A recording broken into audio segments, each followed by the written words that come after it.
Bom dia a todos. Estamos novamente aqui no nosso canal, canal dos Esses, né? O grupo de imaginamento sísmico e inversão sísmica. Eu sou o professor Marco Setali. Estamos aqui com a Úrsula, a Bruna e o Anderson, né? Preparando aqui o canal e organizando, né? Sempre repito aí, falo para todo mundo fazer a inscrição no canal. Hoje, especialmente, nós temos aí uma sessão de interpretação, né, do professor Roberto Fainstein, né? Um grande amigo aí, né? Na verdade, eu fui aprendiz do professor Roberto Fainstein aí nos anos 2000, né? 2002, 2001, né, professor? E onde eu aprendi um pouquinho de interpretação, né? Apesar de trabalhar com imaginamento sísmico, inversão, eu comecei aí fazendo picagem dos refletores para ajudar o professor Roberto Fainstein na interpretação. E, por incrível que pareça, era do a área da bacia de Santos, né? Eram dados da bacia de Santos, eram os dados novos, dados SPEC, né? Era um SPEC ou era da Schlumberger, professor? Era o SPEC, né? Eram dados SPEC feitos pela Schlumberger. Né? Dados SPEC feitos pela Schlumberger, né? Então, muito bacana, né? Assim, esse aprendizado, né? Então, hoje é essa sessão especial, né? Com o professor Roberto Fainstein. Ele vai mostrar imagens bem interessantes. E eu vou passar a palavra aí para a Úrsula para fazer a apresentação formal aí, né? Do professor Roberto Fainstein, né? Então, Úrsula, bom dia aí. Passa a palavra.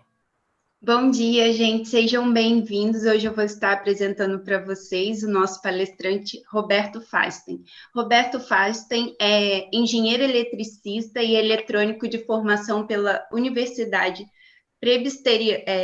Presbiteriana Marquesine. Cursou pós-graduação no Instituto de Petróleo e Gás de Bucareste, Romênia, cujo estudo foi geologia de petróleo e geofísica, engenharia de petróleo na área de mineração também. Ele realizou sua segunda pós-graduação no Instituto de Física da Terra de Estrasburgo, na França, com um estudo voltado para medições de resistividade, experimentos em campo, sismologia de terremotos e dados de refração. Roberto Fainstein cursou seu doutorado na Universidade Rice, em Houston, com especialização na geodinâmica na margem continental da América Sul-Oriental. Na vida profissional, o doutor Roberto tem mais de 50 anos de indústria de óleo e gás na área de exploração e produção, desenvolvimento econômico e gerenciamento, e professor em tecnologias em geofísica e geologia. Trabalhou 19 anos na Schlumberger, onde foi gerente de interpretação sísmica e outros setores, 10 anos na Companhia Internacional de Óleo e Gás da Atlantic Richfield, nos Estados Unidos, na Indonésia, 10 anos na Petrobras também, como chefe de projeto de geofísica, trabalho em campo, processamento de dados. Atualmente, o Roberto é professor de geofísica no Centro de Geociência da Universidade de Coimbra e consultor independente na empresa Nest, que ele foi fundador e é professor e instrutor na área de geofísica e geologia. Então, desde já agradecemos aí o Centro de Geociências da Universidade de Coimbra, principalmente ao professor Roberto, por estar disponibilizando, né, para ser o nosso apresentador de hoje. Então, desde já estamos muito orgulhosos e, por isso, passo a palavra para o professor Roberto. All right, thank you very much. And I wish, on the outset, to express my thanks to Professor Marco Setali, that is a longtime friend. We know each other from the times of the University of the Estado do Rio de Janeiro on the year 2000 and 2001, 2002. So, and then he went on to get his doctorate and his brilliant career, and today he's director of geophysics at the University Federal Fluminense. So the presentation today is a presentation on Southeast Asia. It's a fascinating region of the world that is occupied by many many countries and very vast seas, oceans. So the title of the presentation is Seismic Expression of Selected Geotectonic Features, Southeast Asia Far East Archipelago. And to get started, we're going to look at a bathymetric map of the region. And I have here a little pointer, but to the north, we have China and Vietnam, and then we get down to Thailand and Myanmar and Malaysia, and then we enter into Sumatra, Borneo, East Malaysia, Java, and then the eastern part. The western part of the archipelago, this mass here, is shallow water, mostly shallow water. There are some parts of deep water in the South China Sea, but it's called the Sunda platform or the Sunda shelf. Yeah, and it was here that the first major discoveries of hydrocarbons have taken place. The other half is the eastern Sunda, is the region of deep water, the frontier. By coincidence, the western Sunda are tertiary basins, while the eastern part consists of the pre-tertiary basins and have an affinity with Australia, while the western part has an affinity with Asia. So, without it being said, let's get started with the morphology. Southeast Asia is site of the world's largest archipelago. There are more than 15,000 islands, and offshore, the archipelago extent is about 4 times greater than the land area. The Sunda Craton is the western part of the archipelago and comprises many countries like India, Myanmar, Thailand, Vietnam, Philippines, and West Indonesia.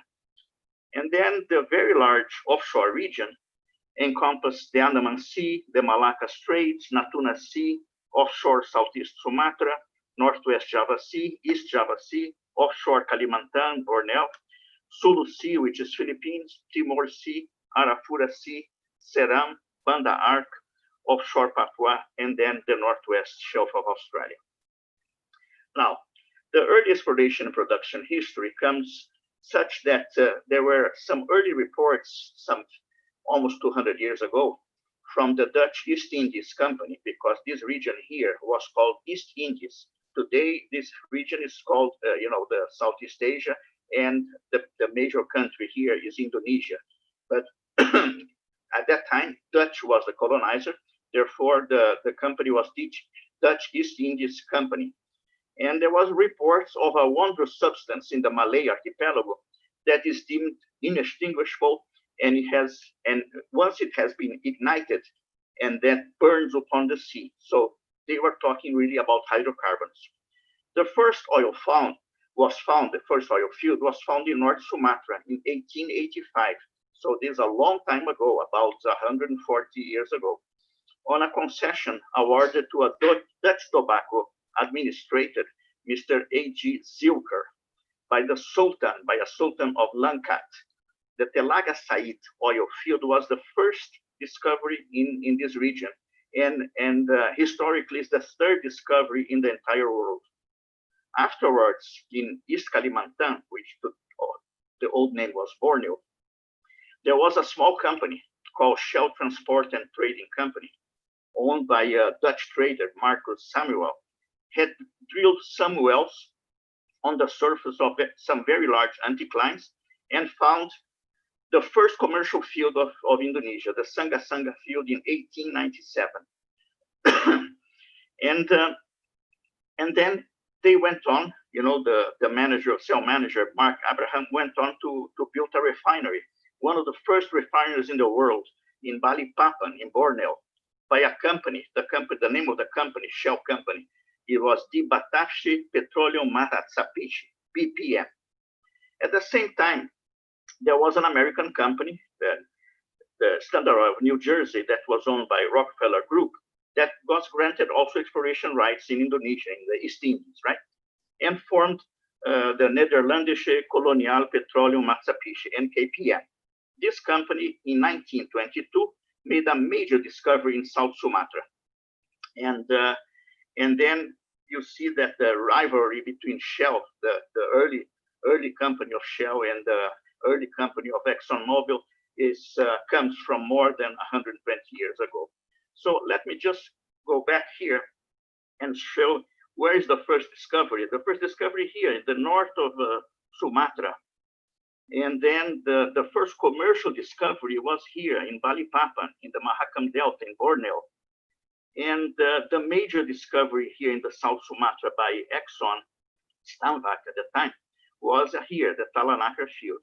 Then there was the two major discoveries, the Duri and Minas field in Sumatra also, the Minas and Duri field that were discovered in 1941 and in 1944, and that until today are the two major fields in this area.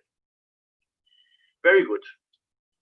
So the first oil company, national oil company, NOC in Indonesia, was established in Sumatra, in North Sumatra.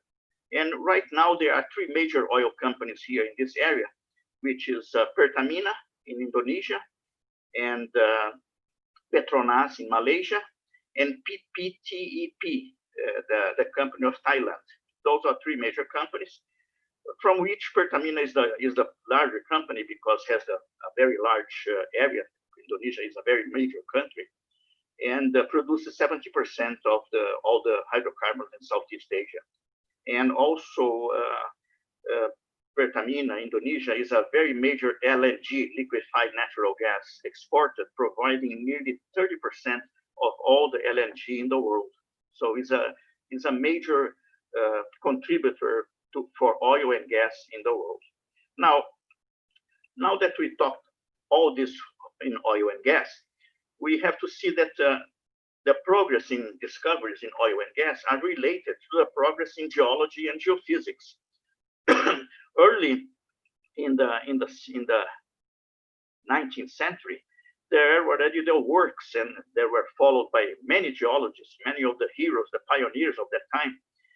One major work was done in the early 40s by the book was written by Van Bemmelen. He wrote a major encyclopedia in 2 volumes, and most of his work was in Sumatra, but he worked also in other parts of Indonesia. And he made a book called The Geology of Indonesia, and it was published in the Geological Society of America, and is a major reference until today. Another very interesting book was the book that was made by Rennick Miners, which relates to gravity. We're going to get to that. But basically, we have then the team discussion that we have concerns 2 areas, the Sunda Shelf and East Indonesia and Timor-Leste. Therefore, the Sunda Shelf, we're going to talk about the back arc foreland basins, which are onshore Sumatra, Northwest Java, Central Java onshore, Kalimantan. Those are called the Golden E&P exploration and production region. And then the East Indonesia and Timor-Leste focus on exploration and development in East Java, North Madura, and Bali North, Timor Sea, Timor Gap, Arafura Sea, and Seram, and offshore Papua and onshore Papua. So now let's look a little bit about the plate tectonics in this area. As we get here, is a very complex geologic area, and at the same time that it's complex is absolutely fascinating. So we have in this area the belt of fire. In other words, where the earthquakes are triggered, and this is a major area of and it's earthquake prone, and encompasses the whole Southeast Asia plus Philippines to the north, and then goes to Japan and proceeds north to the Bering Straits and comes back in the North America, in the western side of North America, California, goes to Central America, and then to South America in the Andes. Yeah, very well. And these basins, here we have this slide here. They are basically the product of a subduction zone, a collision between oceanic crust or continental crust with oceanic crust and continental crust, and builds a trench. I just lost my pointer. Yeah, builds a trench.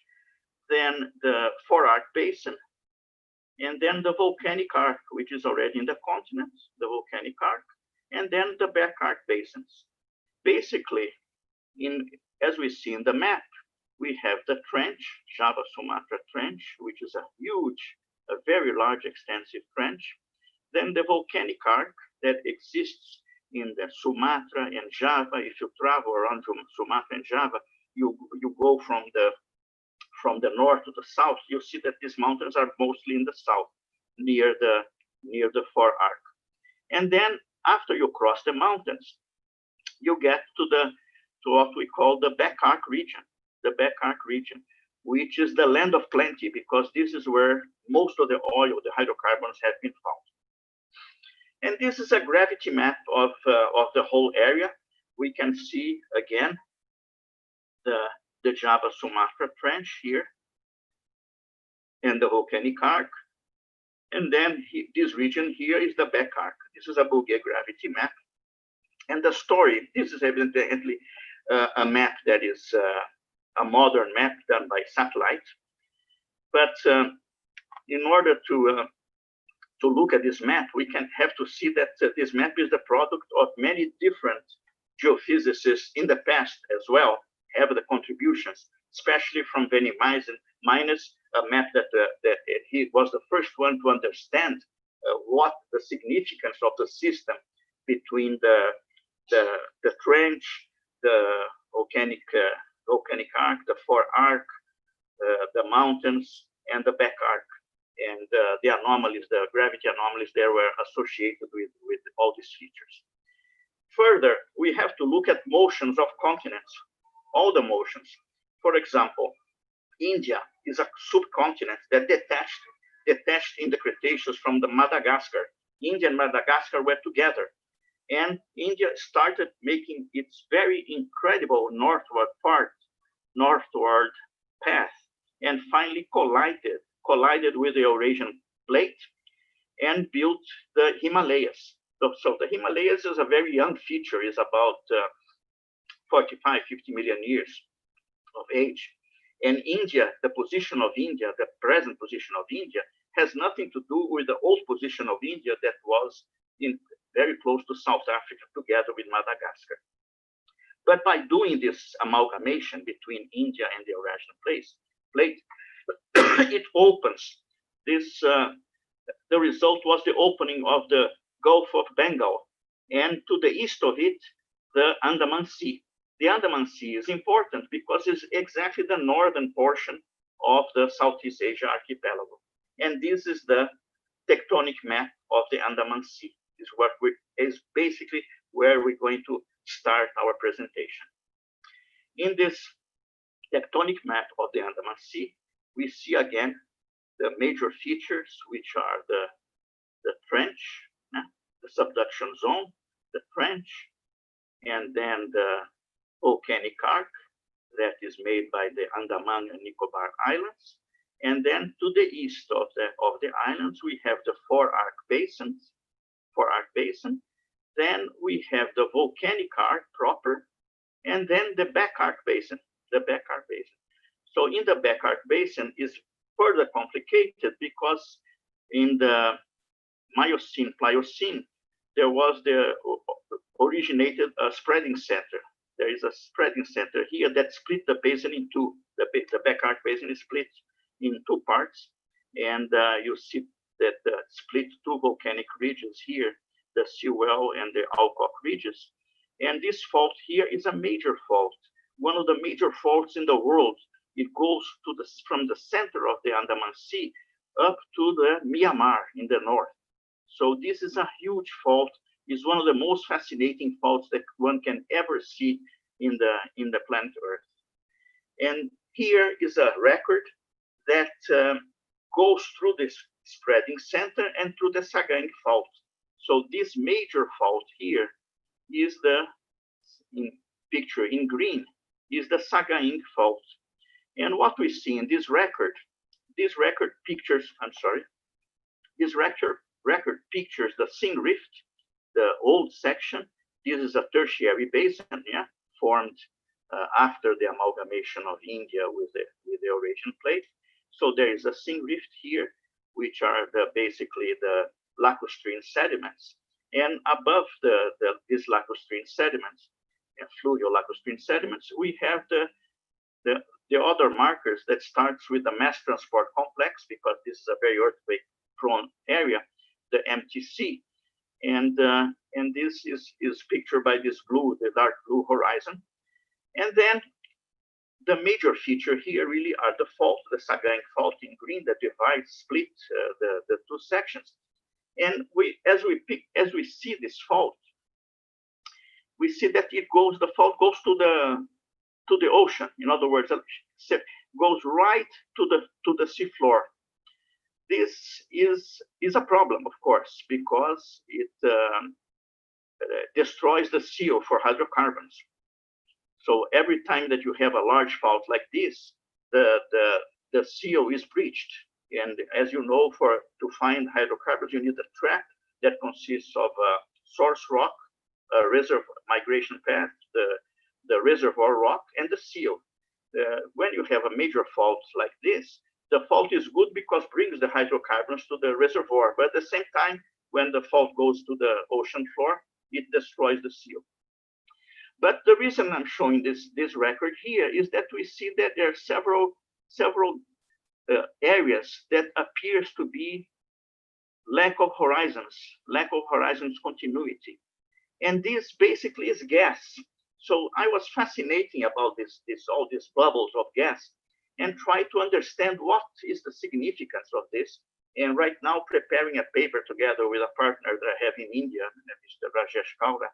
And we're presenting a paper in a few months, looking at these bubbles here of gas. We just focused and looking at these amplitudes, this very wide amplitude. So this is a bright spot, and we can see in the bright spot the origin of the gas. The gas comes from below, and finally when it hits the sand, it then becomes a bright spot because of the acoustic impedance contrast. And further, we decided to look at this, what really the meaning of the significance of this bright spot. Is it really gas, organic gas, or is it inorganic gas?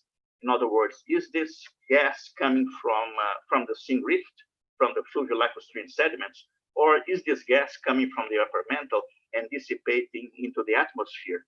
And if it really comes from the upper mantle and dissipating the atmosphere, or the ocean floor, there is a point here to think that this is related to the origin of life on planet Earth, because it's proven, one of the proofs of life today is the emanations of gas from the upper mantle going into the ocean. And looking at making a focus on this bubble of gas, we see here in this circle, we see here the feature. This is a pre-stack time migration, PSTM, stretch to depth, PSTM, pre-stack time migration. And by looking at this pre-stack time migration, we see that the gas pulls down, it literally pulls down the lower reflectors. So all this pulling down here is the effect of the gas. But if we go to PSDM, pre-stack depth migration, after solving this time section with a velocity model and some iterations, we see that the pull down disappears. You see, this is PSTM, PSTM, PSTM, PSTM, and now the problem is solved. And indeed, the horizons now, they are coherent. You don't see the pull down effect of the gas anymore because it's corrected by the depth section, but you see that the bubble didn't disappear. So the feature is there. So this is indeed a bright spot of gas, except that we still don't know exactly the origin. Yeah. Now this all takes place in the forearc. This is all an expression, a seismic expression of the forearc. The forearc is exactly this region here, close to the Andaman and Nicobar Island. Is this region here in green? Yeah. And now what I just showed you is a record around here in the forearc. These three, the record and the processing, the data processing that we've done in the record. Now I'm going to show you a record in this area here, in the back arc, the difference between the forearc and the back arc.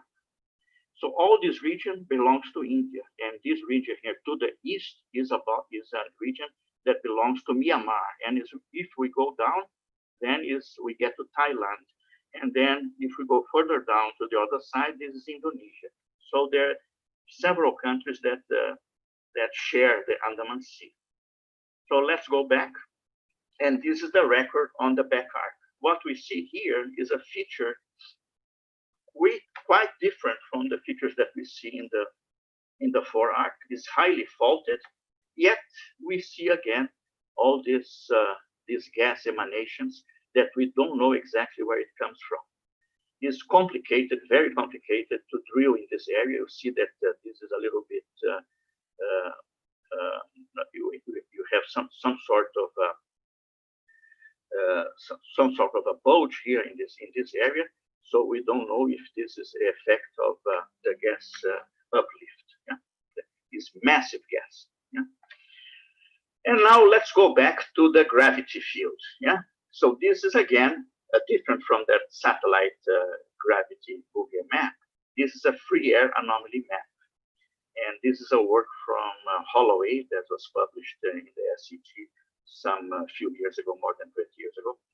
But this is a modern free air anomaly gravity map done with satellite altimetry. And here, this map is fantastic because we see this is the Andaman Sea here, the northern portion. The northern portion, this is the Gulf of Bengal. This is the Andaman Sea, which is the northern portion of the archipelago. Then we enter into Sumatra and Java. This is the Sumatra-Java Trench. And here, as it continues, is the Banda Arc, yeah? It's a region in which you have plenty of earthquakes. And you have all these islands here, the island arc, yeah? This island arc here. And in the back arc area, which is this area here, is where we find most of the oil here in this region, in the Sunda platform. There is a division here between the Sunda platform and the Eastern Sunda. This division is called the Wallasey Line because it was first discovered by a British zoologist about 150 years ago. He noticed that insects in the eastern area were different than insects in the western area. So this region here that goes through the Makassar Strait is called the Wallasey Line. As we go further down to the east, this area here is very young, very, very young. And this other massive area here is Australia, is the Australia continent moving towards the north and pushing the whole Southeast Asia in a counterclockwise direction. At the same time, as India collided with the Himalayas and built the India collided with the Asian plate and built the Himalayas, it makes pressure on the clockwise direction. Therefore, the whole Southeast Asia archipelago has two forces mainly. One force in the clockwise direction that comes from India, and this other force in the counterclockwise, which comes from Australia.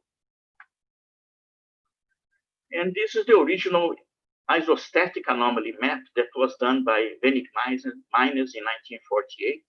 Wenig Meijers was a Dutch geophysicist, one of the great names in geophysics in the history of, in our geophysics history. He was a very tall man, and he made most of these measurements in the offshore. In the onshore, no problem, of course. He just used the gravimeter. But in the offshore, he was obliged to be in a submarine. And the history goes that his being a very tall man, he couldn't even stand up in the submarine. But anyway, it's amazing that by 1948, he already had this map, isostatic map done and thoroughly explained mathematically.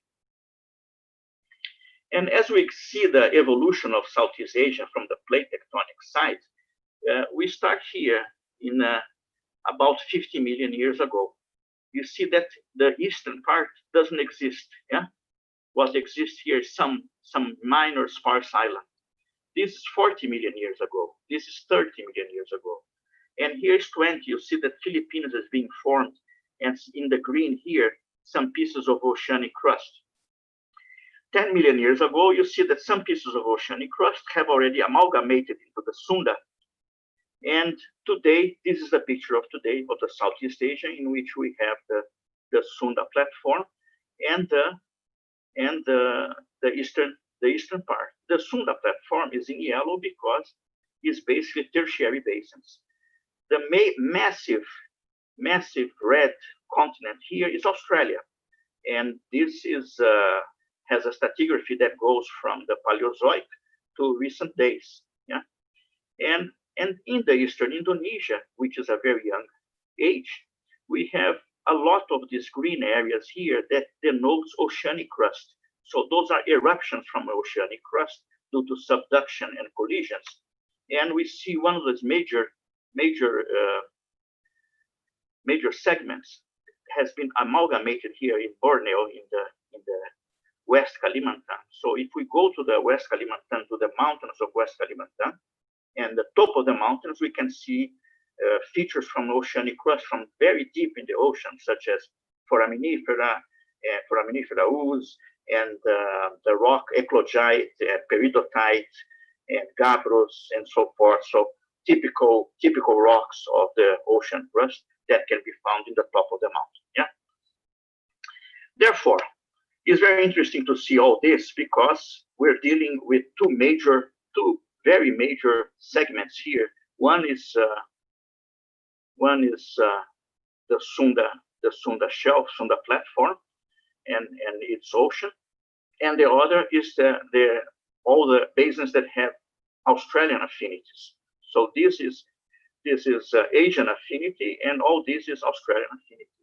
And here in between, in the Banda Arc, in the eastern Indonesia, we see a series of very exotic geotectonic features that is unparalleled on the planet Earth. Therefore, we really, by living in Indonesia, we're basically living in a laboratory of geology, structural geology, and stratigraphy that is very, very interesting. And that's one explanation that the geologists that come here, they never leave. They spend their lifetime doing work in Southeast Asia. Yeah. And if we look at the petroleum basins in Southeast Asia, we see that there are many of these petroleum basins, more than 60. And what happens is that so far the golden basins have been the North Sumatra, Central Sumatra, South Sumatra, offshore Java, and of course the Kalimantan, the delta of Kalimantan. Huh? But many of these basins are still unexplored, except for example, the basins of the Philippines to the north, some basins of on the Sarawak in West Borneo, in which the Thailand company has made a major discovery. The major discovery of hydrocarbons last year in this region was done by the Thailand company association with a Malaysian company. And then we have this region here in eastern Indonesia, frontier region, in Timor, Sumba, and Papua, Seram, the regions of the Banda Arc, an extraordinarily complex and fascinating region with many discoveries.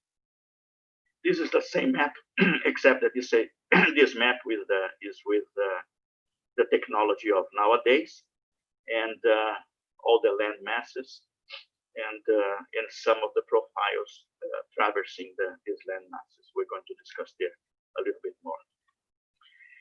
And in this slide here, we see a map of sediment accumulation. This is a map from Pertamina. You see that there are basins with a lot of sediments, and there are basically a lot of space here without sediments. So there is places where basement is on the seafloor. Yeah.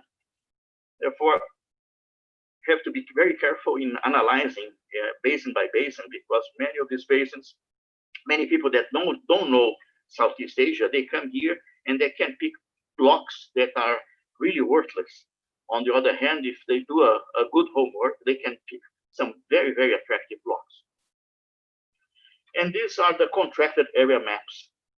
So all these areas here that have colors are areas that have contracts by oil companies. So there is basically all taken. That doesn't mean that because of the crisis since 2014, you don't have that much E&P exploration and production work. The companies, they focus more in the development and in the production of existing fields. So we start now looking at basin by basin. We start with Northwest Java Sea, which is in the Sunda Shelf, yeah? Is a tertiary basin, Northwest Java. And if we look at this record, we look at the record that has a basin part, the Sunda Basin, and a record that has a platform side, the Siribu platform. So the play here are mostly carbonates, yeah, because it's shallow water on the platform. And here the play here are both carbonates and sands, yeah. We see that this is the basement here, this is the basement, and then the basement all of a sudden dips down very abruptly and opens all these rollovers against the basin wall, yeah, the basement wall. And these rollovers are all good place for accumulation of hydrocarbons, such as the closing against these major faults here. So those are major faults, those are listric faults, gravity faults, accommodation faults, and normal faults, yeah. This is a map on this region. You see here, that's one of the major faults here, the Siribu fault. Siribu means 1,000. So this region here is called Thousand Islands, yeah. And it's very rich in, it's very beautiful if you go to these islands here, because you see many of the biodiversity of fish is fantastic, yeah. But most of the oil fields are around these major faults, because what's the reason? The reason is that we have the basin in the west side, and migration comes from the deeper portion of the basin, and then starts being trapped along these major fault traps here. As we go to the platform, the play becomes a carbonate, and mostly we don't have many fields here. So this is an example of a carbonate play. We see that this section here, there's two features to this section. One, very high frequency here up to this point. And then from this point below, we have a dominance of lower frequency amplitudes. So that tells immediately something, that this horizon here is an unconformity, was above sea level, because there was a major change in phases right here. Therefore, so this at a certain point, so all this is shallow water, at a certain point was above the sea level, and the play here actually is a carbonate. I hope everybody can see the carbonate here, but it's around here. You see a massive carbonate, yeah, a massive carbonate, and this is basement here. So let's see the interpretation, yeah. See, so the green horizon is the mid-Miocene conformity, as we discussed. The blue is the carbonate feature. So you have the top of the carbonate and the base, and then you have some minor fault and the basement. Below the basement is all, echo or noise, is multiple noise. At that time, this section was taken in the 80s. We didn't have efficient filters to deal with this echo noises and eliminate them from the record, yeah. And this is an example of how to tie the synthetic seismogram to the well, yeah. So here is the carbonate field, yeah, the carbonate field. We come here with the log, the velocity log, and as you see that once you get the top of the carbonate, you have an abrupt increase in velocities. When the carbonate goes, when you get to the bottom of the carbonate, we have a decrease in velocity. And then we get into this section here under the carbonates, which are the fluvial lacustrine rift, the sands and the shales. And finally, we get to the basement. And this, by constructing the acoustic impedance log out of this velocity and sonic logs, we do the synthetic seismogram. The synthetic seismogram, this is a corridor stack that basically can be tied to the seismic section. And here's an example of a discovery that we made in this area.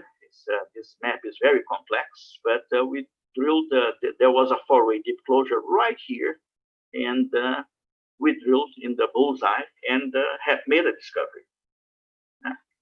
So here is a correlation of several wells.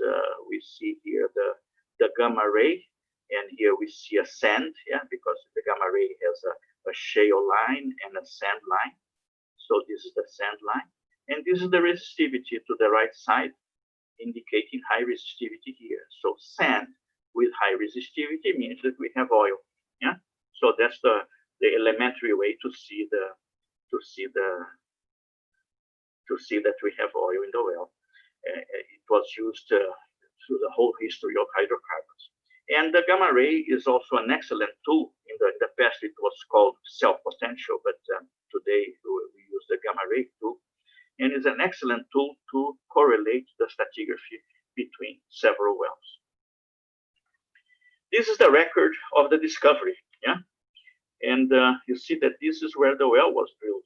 Except there is a problem here. The record is very bad. We're not seeing anything here. And then we went to a trick, because we see that we have a lot of noise in the section, a lot of noise. And this noise is brought in by the near offset. So therefore, we try to eliminate the near offset by just stacking the far offset. So eliminate the noise by stacking. So this is a stack of traces 25 to 48, and this is a stack of traces 49 to 72.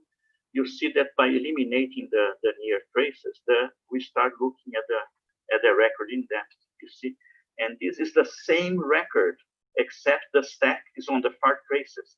It's an old trick that we use in processing, and is absolutely is not how you say a very sophisticated method of data processing, but it's very efficient. Is to eliminate the noise of the near traces. And here we see the basement. We see the basement, and then we see the major fault. And here is again the other piece of the basement. So oil migrates through this fault and gets trapped here in these areas here. When the well was drilled, we drilled this well as a directional well in order to get this upper rollover, and also to probe the sands here near the basement. And because we wanted to look at the sands, because it's very close to the fault, and being close to the fault, we thought, okay, if there is migration along the fault, the hydrocarbon will be imprisoned here. And indeed, it was a dry hole here in the top of the major, the main target, but it was full of oil here in this area here that we don't see the record too well, but it was the main reservoir and tested more than 3,000 barrels per day. And because it was a directional well, we were able to do a walkaway VSP. And the walkaway VSP, we looked at the result and mimics the seismic section, and we were able to basically take a mirror image of the seismic section through the VSP.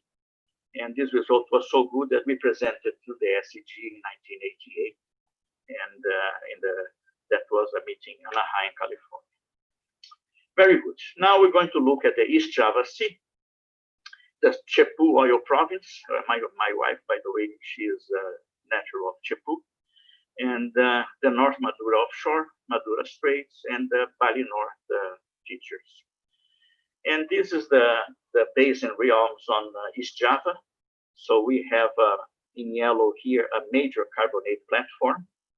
And then we have places here when we have sands and carbonates in different spaces. And in red are the oil fields. There in the 70s, there was a geologist from City Service. His name was Beddoes. And he wrote a fantastic paper, one of the best papers in the whole Southeast Asia. And I always consult his paper until today.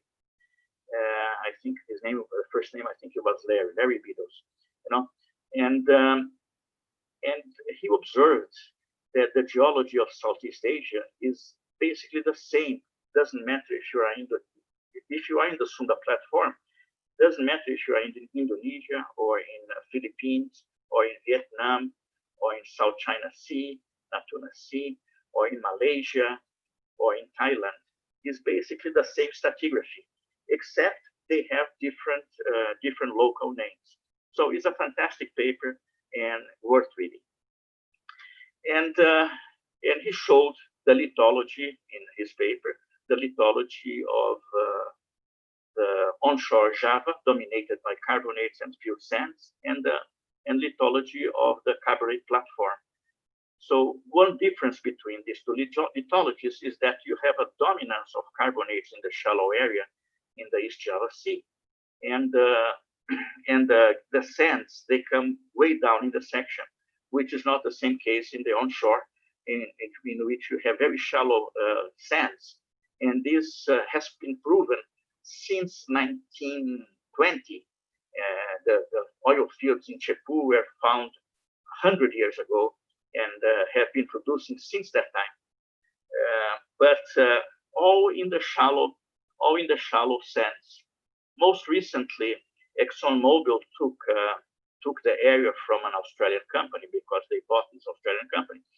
And the area, with modern seismic data, it was observed that there was a deeper play. And today, this deeper play is the second larger producing area in Indonesia. And this record here is an example of structures in the East Java, north of Madura Island, East Java Sea. Is an example, a very good example of tectonic inversion. In other words, you have here to the left a paleo high, and to the right you have here a paleo low. In other words, this is a young formation because you see a deep graben. So it was even deeper, except that because of, again, the motion of Australia and India, both so far away, they squeeze the section. And they squeeze these rocks in such a way that this becomes an uplifted section, which is an episode of tectonic inversion. And all these young layers here are from the tectonic inversion of a paleo high. And what happens here in the story goes that City Service drilled this feature here because they were hunting carbonates, yeah. And once they hit the carbonate is the blue, is a Pliocene carbonate. Once they had a dry hole in the Pliocene, they continue the well. And in the Kujung formation, Oligocene, which is the green formation here, they found oil. But they were not interested in develop the oil for who knows what reason. Perhaps it was time to relinquish the block. So they left. And then some more recently, other people picked the block and drilled lots of these Kujung wells, and those are also major producers. This is a basement map of North Madura, so we see the deep basement in green and blue, and then around the basin we see the plays that exist in the area, which are the red bordering the basin. Yeah. Now, these are records that we have taken from spec surveys in the area. This is a survey that has been done in North Bali. North Bali is a place of interest because of this discovery that was done in 1984, 1985, the Pagerungan discovery, and is a major development of a gas field in North Bali. At the time of the discovery, this was the major discovery on East Indonesia gas. And this field provides gas to the island of Java, so it's domestic gas. And here the discovery was in this anticline here. And the interesting story about this discovery is that he got to the basically to the almost to the basement, and it was basically a dry hole. And the order from the office was to stop the well. But the well geologist, he noticed before stopping the well that there was some fluorescence in the cuttings coming back, and then he decided to go to the basement. And indeed, near the basement, in the basal sands, there was this enormous quantity of gas. And it's interesting that these wells here drilled in this side here, which is the other side of the Fagerungan well, these are dry holes. And the explanation for this is, again, breaching along the fault. This is a major fault. You see that in this western side here, this is the Fagerungan field, yeah, the Fagerungan field. As we cross this major fault, this is a young fault, goes to the surface, as is what I alluded already in the beginning of the presentation. If we have a fault that goes to the surface, it breaches the seal. Therefore, all these major tectonic features that looks like a very good prism, every oil that existed here is dissipated through the fault and is gone. So this is the interpretation. This is the interpretation of the future. So the moral of the story, this is a paleo high and this is a paleo low. So be aware of drilling the paleo low, because the paleo lows is a young tectonic feature and gas can escape through to breaching the seal. And what's a paleo low? It means that this area here was way deep before it was reactivated and migrated. The whole section migrated up along this fault, this décollement fault here, very similar to what happens in the Rocky Mountains, in the Andes, in the Alps. The Alps is a good example of this type of fault. Yeah. This is another example in the same area, and again we see the major field here. Yeah. And these features here along the fault and the flower structure. This is called flower structure because this type of structure of reverse fault, this is not a normal fault, it's a reverse fault. And they open like a flower, yeah. And that's the reason for this type of structure we call the flower structure. So again, these are features that were basically this fault here is an old normal fault because all this area is deep down with normal displacement. As it starts going up, this fault becomes a reverse fault, and opens like a flower. These are accommodation faults or antithetic faults. Yeah. This is the map of the basal massive sand on Fagerungan. And this is a map that I've done in the 1987, I guess. And at this time, we didn't have 3Ds. This was done with 2Ds and by hand. So it was a lot of work, yeah, months to do this map. But the development of the field was done on this map, and this map proved to be mostly very correct. Yeah? Now let's see another area, very interesting as well. That is the West Natuna Sea and the East Natuna Sea. We start by the West Natuna. That West Natuna is the Indonesian name. If you go to Vietnam, is the Vietnam Sea. If the Chinese, they call it the South China Sea. So it's an area that exists around here, yeah, but is claimed by, is being claimed by many, it's claimed by Vietnam, by China, but belongs to Indonesia, yeah. This is the Natuna Island, and we made surveys here in the West Natuna and the East Natuna, very different provinces. This province here is a carbonate province, and this province here is a mostly sand. Yeah? Again, we are in this Natuna Sea, which is an extension of the South China Sea. This is Borneo. This is Malaysia, Sumatra, Sumatra. Here is Singapore.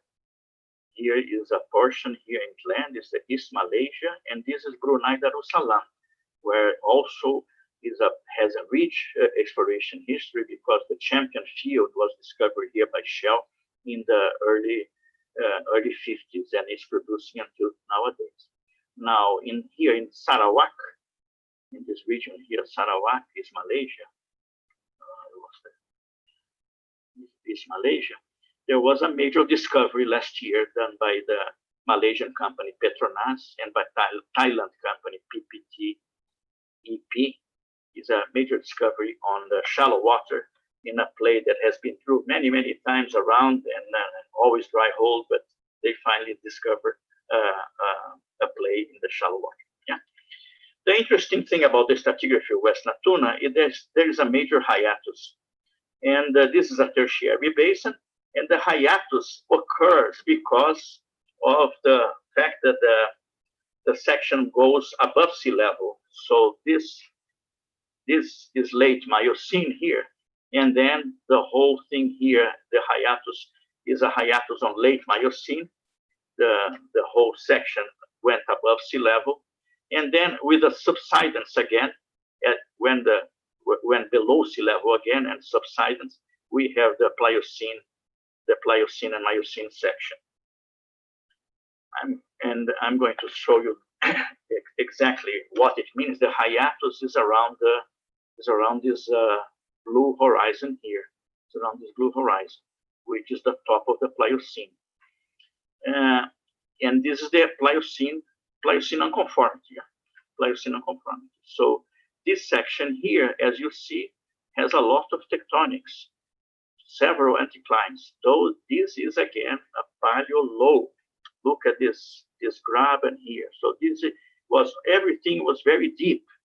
But again, because of compressional movements from the east, from Australia moving north, very far away, and from India going clockwise, also very far away, they impact in the seismic record. And therefore, you have a tectonic inversion.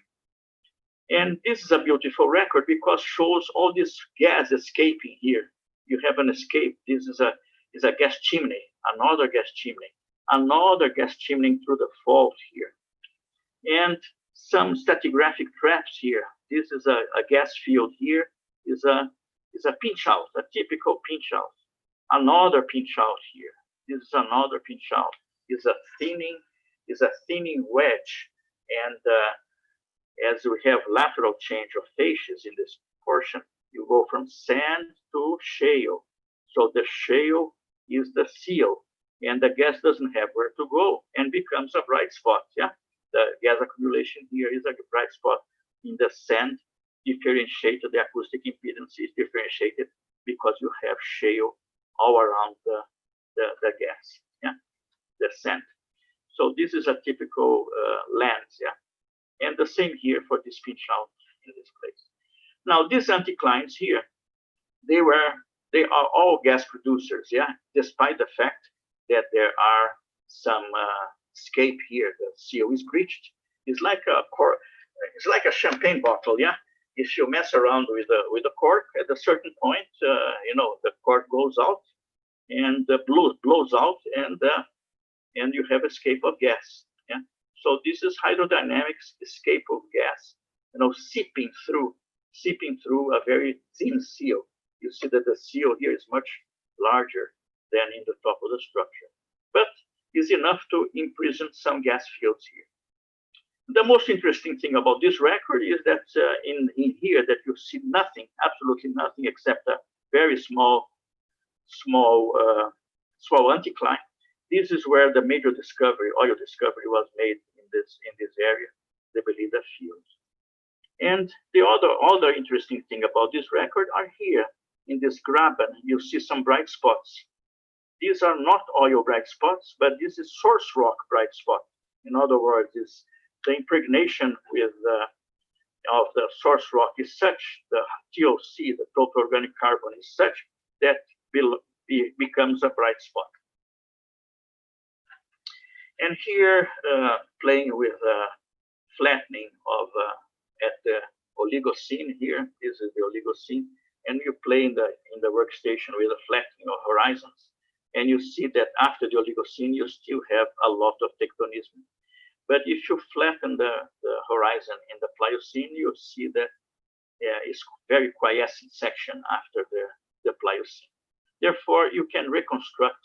Here is only two flattenings, but if you flatten the section in many different spots and slowly coming from the basement up to the surface, you can basically reconstruct the history of the basin. And this is the geologic section interpretation out of the same feature. Yeah. And now I just want to stop a little bit here to show an interesting feature that exists in many of these areas. It's the difference between the bright spot and the dim spot. Yeah. So you see, there are several areas that you see that some amplitudes, but when you see very transparent section like this, you're really talking about shale. So this is massive shale. And when you have changes in acoustic impedance, which generates reflectors, then you're talking about a section that has alternance between shale and sand and possibly carbonate. But every time that you have inside the shale, some high amplitude, this is a bright spot. This is a bright spot. Even here is a little dim spot. And those are plays, those are turbiditic sand channels that are possibly some of them are very good fields. Yeah. You see here a collapse. See this collapse here. This collapse exists because of the gases flowing up. You see, you have gas flowing up, and therefore you have this submarine canyon here. Now, in the East Natuna, which is a carbonate platform, we have this interesting record here, totally different from West Natuna, because you have a very well delineated half graben here, another half graben here, and this is a shale diapir. So this was drilled by the Italian company in the 70s and found a lot of oil in this area. In just a minute, I'm receiving here some messages. I cannot read it right now. But this was, as I said, drilled in the 70s by the Italian company. They found oil in the Bursa field, drilled adjacent carbonates with dry holes, and decided to drill this carbonate here, betting on this half graben here. And by doing this, they found one of the major fields in the world, gas fields in the world, the Natuna Alpha gas field.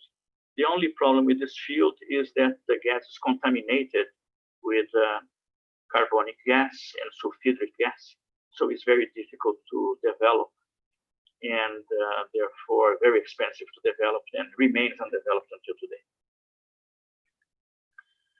Mahakam Delta, the major fields in the Mahakam Delta offshore the Kalimantan, Kutai Basin, are these fields here, the Ataka unit, discovered by Unokal, the Tunu field. These fields here, the gas fields are from Total, and now these fields belongs to Pertamina as Total is getting out. And then you have the deep water features. The deep water features is, if you look what has been drilled these bright spots, the bright spots in the shallow area.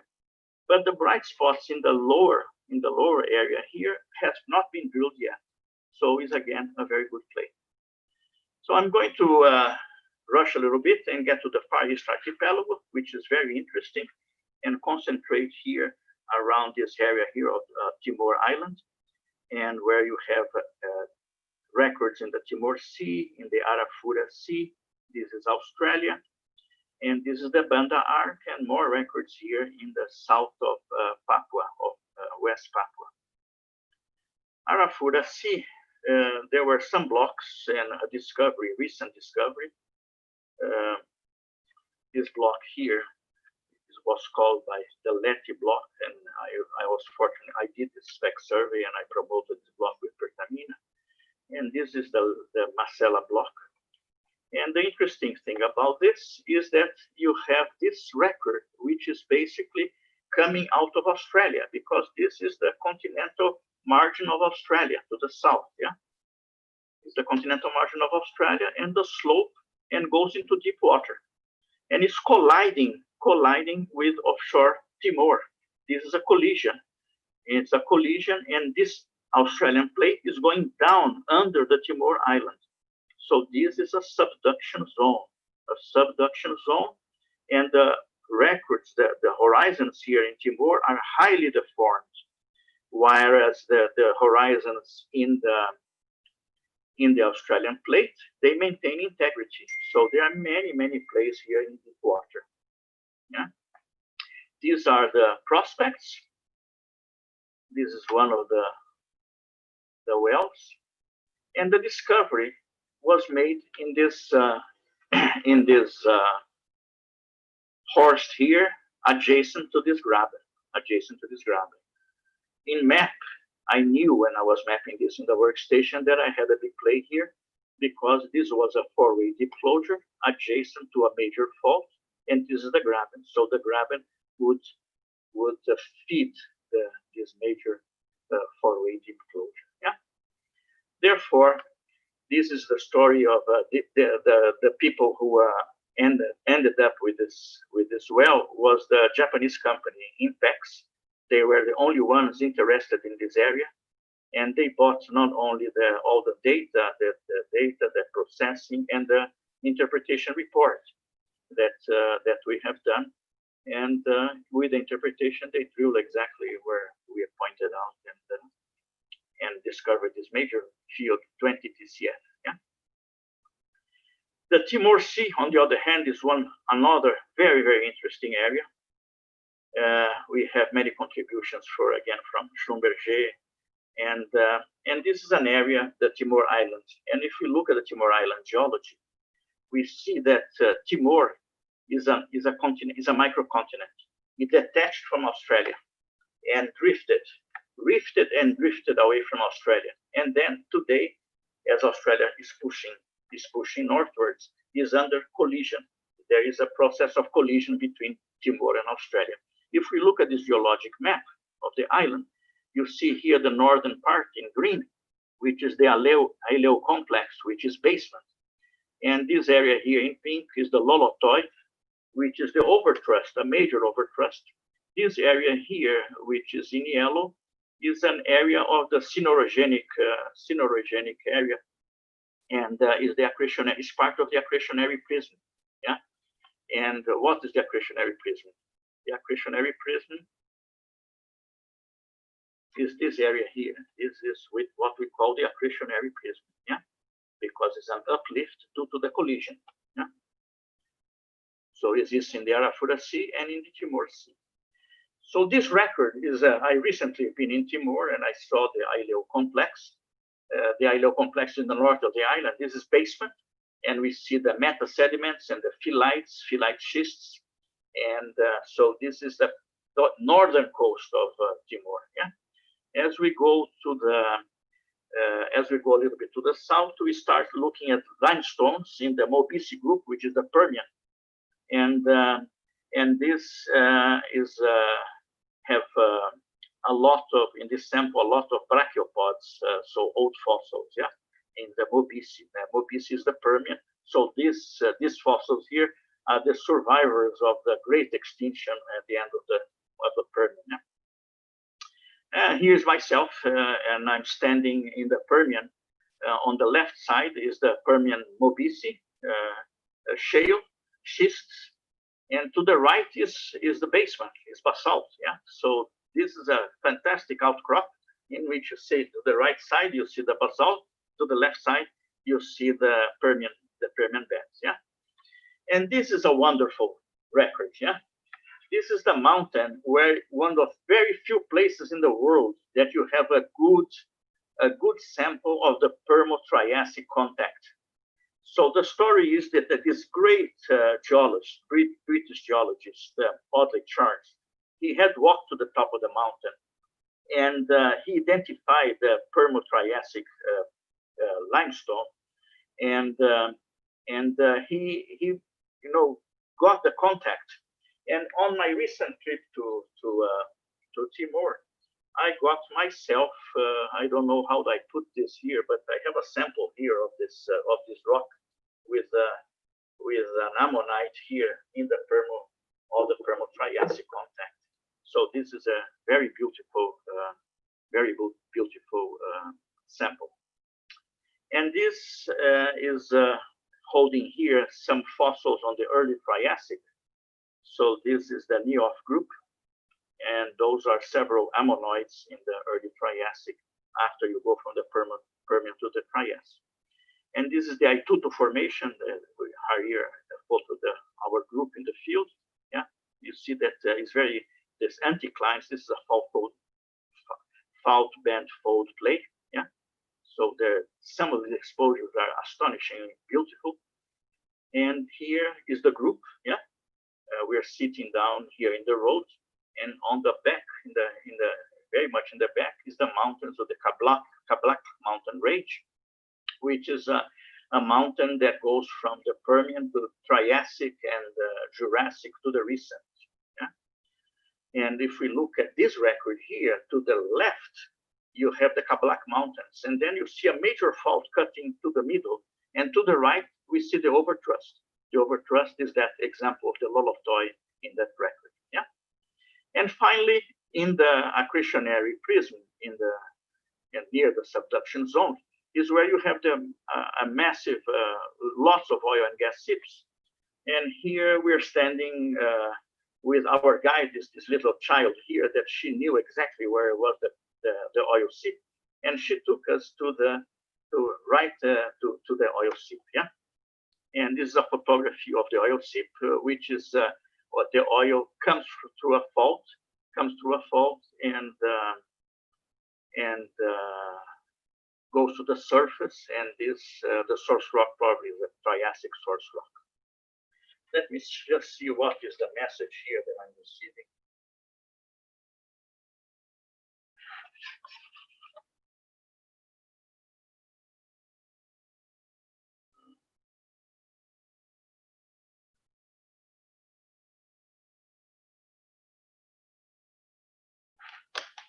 Very good. Now, are you all there?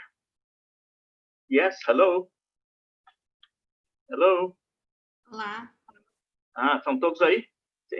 Não, pensei que tinha perdido a conexão. Né? No. But here we are looking at the Timor Island and the Timor Trough. Yeah, this side is Australia. This is the Timor Trough. And here is the Timor Island. As we go to the north, we have the volcanic arc.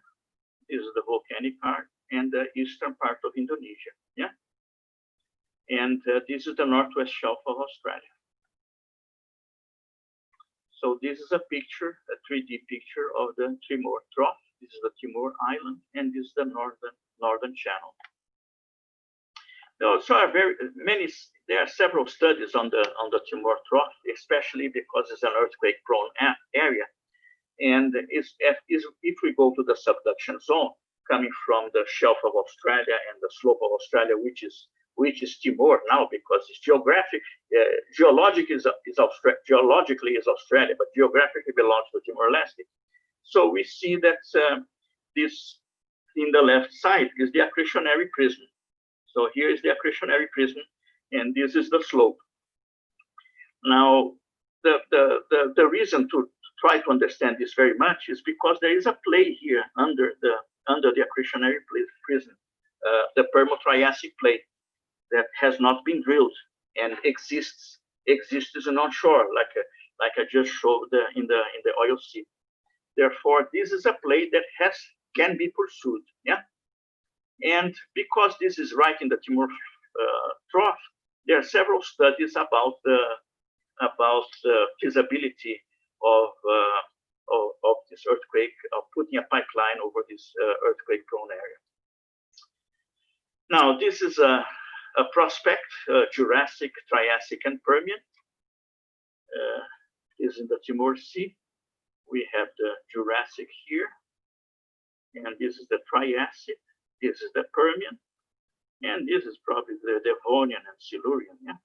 So this is because all the oil that has been found is in the Jurassic. All this section here, Triassic, Permian, and beneath it has not been drilled. So is a major place that exists here, except that the drilling is very expensive because it's deep water. Yeah. Very well. I'm going to rush a little bit through the slides and see this other record here. That is a record that exists in the Timor Sea, in which we see the record without interpretation and the record with interpretation.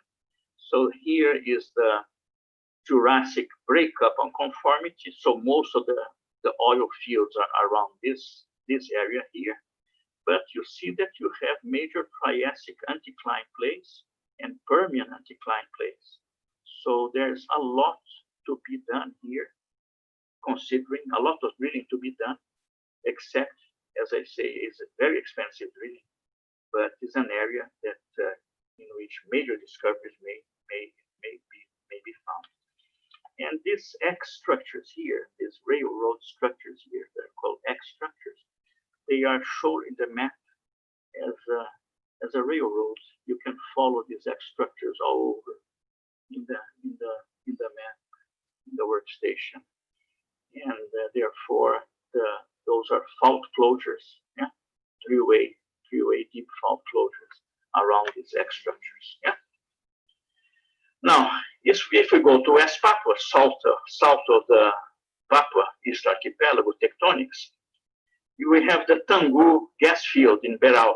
This is the major gas field that exists in the area, has been discovered in the 90s, has been developed, and provides LNG to South Korea and Japan and Taiwan and China.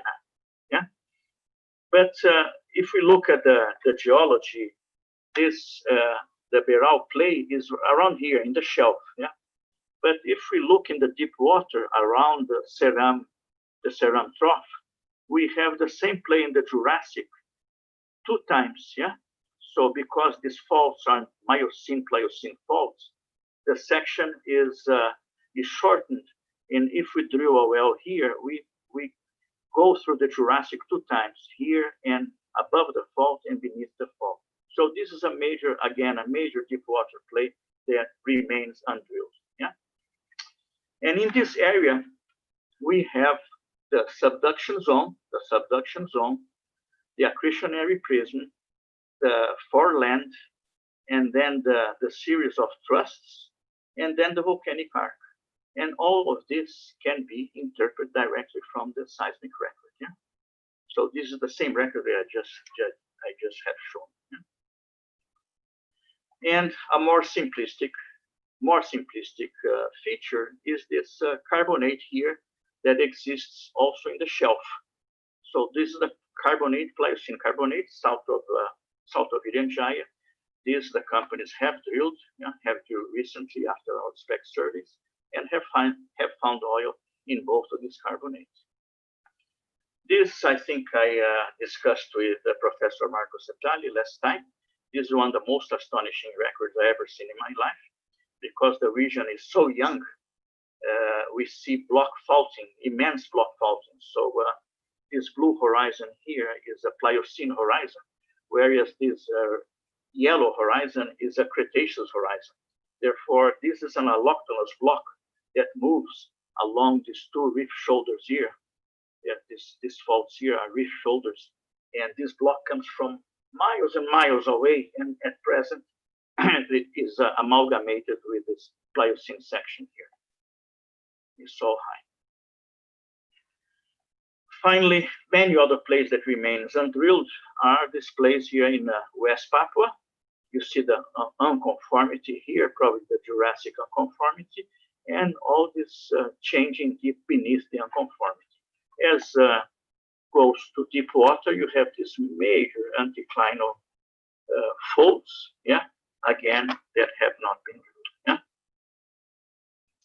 And then to finalize the presentation, which I didn't show last time to Professor Marco, is a little bit about the Philippines.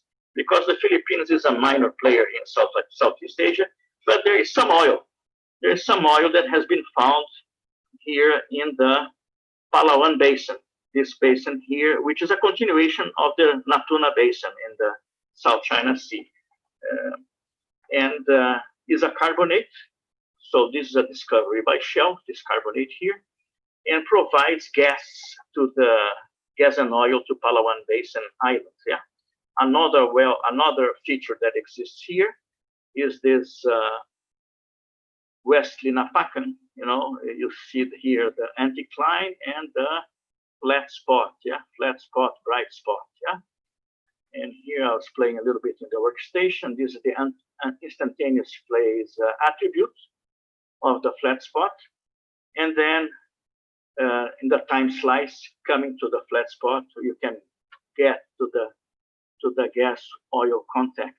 So this field also is a field along the Palawan Basin. So in conclusions, the equatorial Southeast Asia, Far East Archipelago is a vast archipelago, that region that covers more than 10 countries. Geophysics and geology exploration existed since the 19th century. Remarkable work achievements have been developed by great geophysicists and geologists of the past, such as Professors Van Bemmelen, a Dutch, Wennick Meijers, also a Dutch, Audley Charles, which is still living, he's still alive and lives in France, is a British geologist, made this fantastic work in Timor Island. Professor Katili, which I think is still alive, from Indonesia, and works in tectonics. Professor Mugiono, a good friend of mine, he passed away, but he was the great figure in geophysics here in Indonesia, the precursor of the studies in earthquakes and volcanology in Gajah Mada University. And Professor Queso Madinata from Bandung, Institute Technological of Bandung, he's right now publishing a book, a 2-volume book on the geology of Indonesia. The first volume is the platform, the Sunda platform. The second volume is East Indonesia, which is basically the book is the 40 years of teachings in structural and stratigraphy of this area. Then you have Hamilton, is a geologist, American geologist of the United States Geologic Survey. He's made a fantastic paper in 1971, in which it was the first paper that really put together all the tectonics of Indonesia. And then Van Gorsel. Van Gorsel is also still alive, lives in Houston. And his lifetime work is on Indonesia. And he just finished publishing a bibliography of all the papers that have been published in this area in the Southeast Asia. So this is really a lifetime achievement, and this is in the internet and can be downloaded in the internet. Van Gorsel. Yeah. Therefore, progress in geology and geophysics, they go in tandem with exploration development in the Southeast Asia archipelago, and indebted to this magnificent region, diversified features. So there are many diversified features in the region, and it's no wonder that anybody who comes here, always doesn't want to leave, because it's a beautiful place. It's beautiful geology, many different countries, many different cultures, very polite people, and this is the Southeast Asia archipelago. I put here some references of papers that I have published in the past on Southeast Asia. It's quite a few. Yeah, I've been here for a while.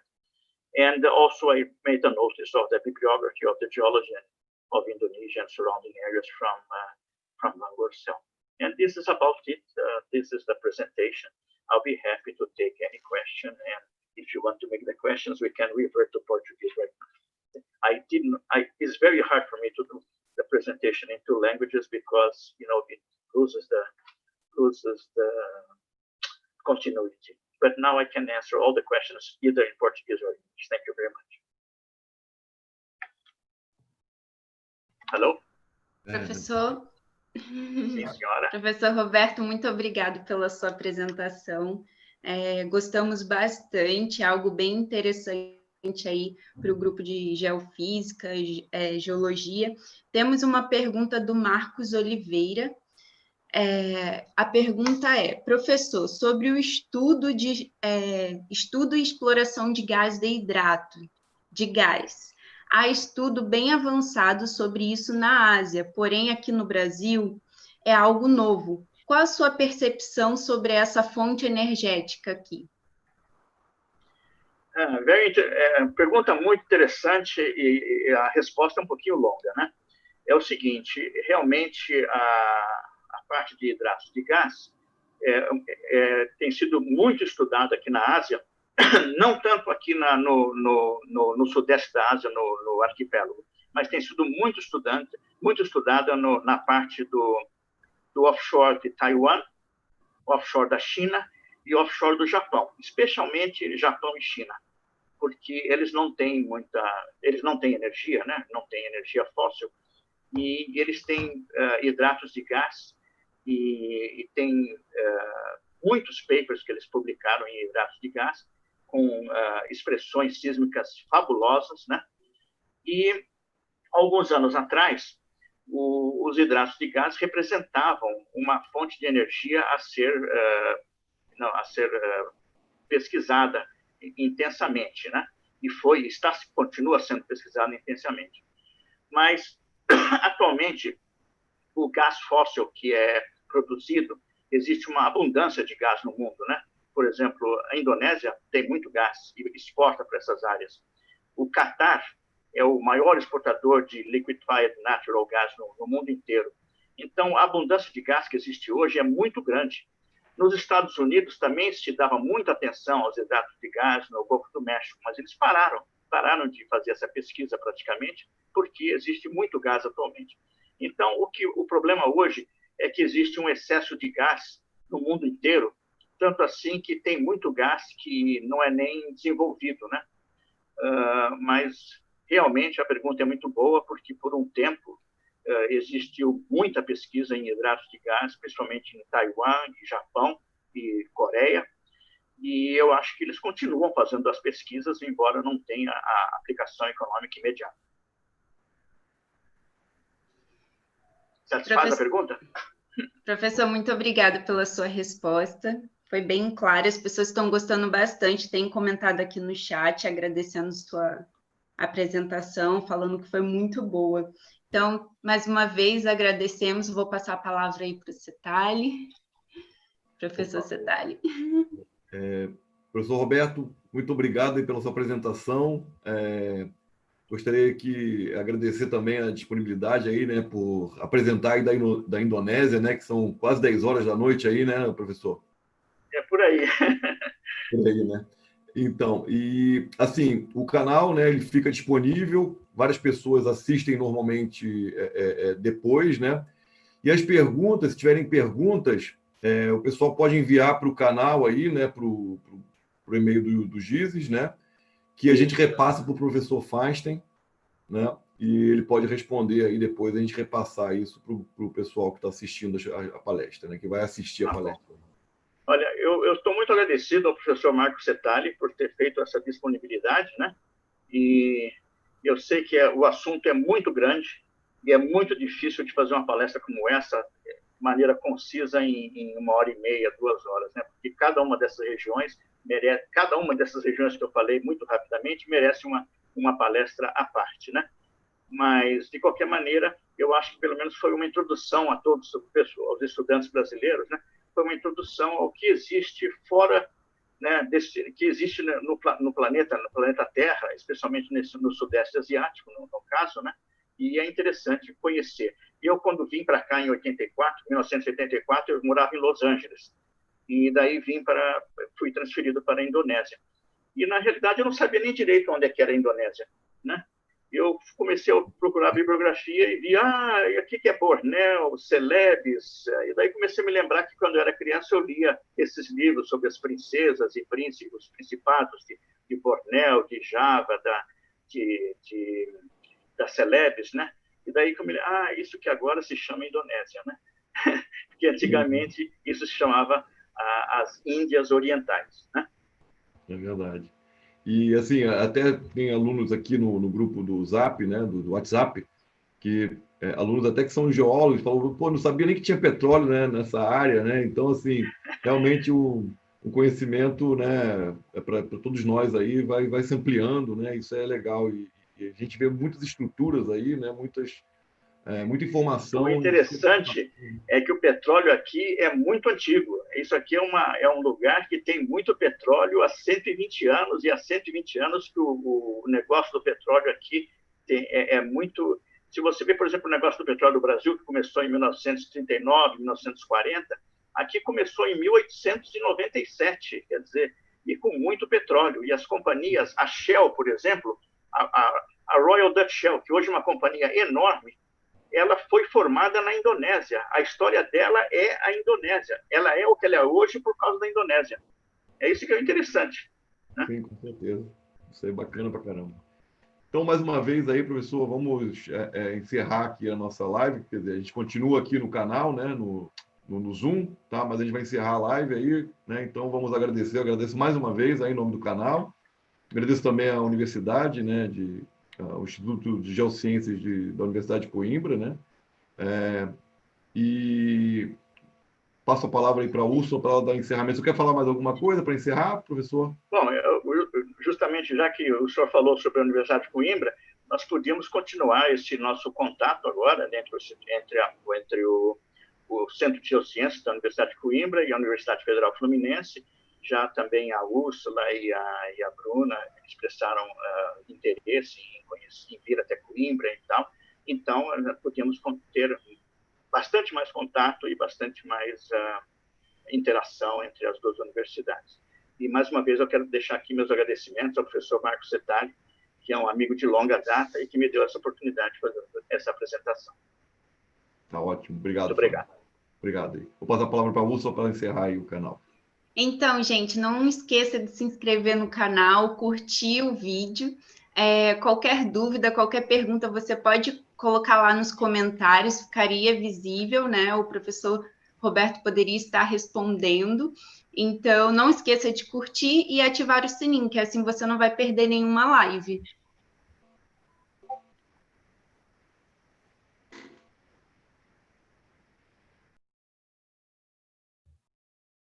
Muito bem. Até logo a todos, então.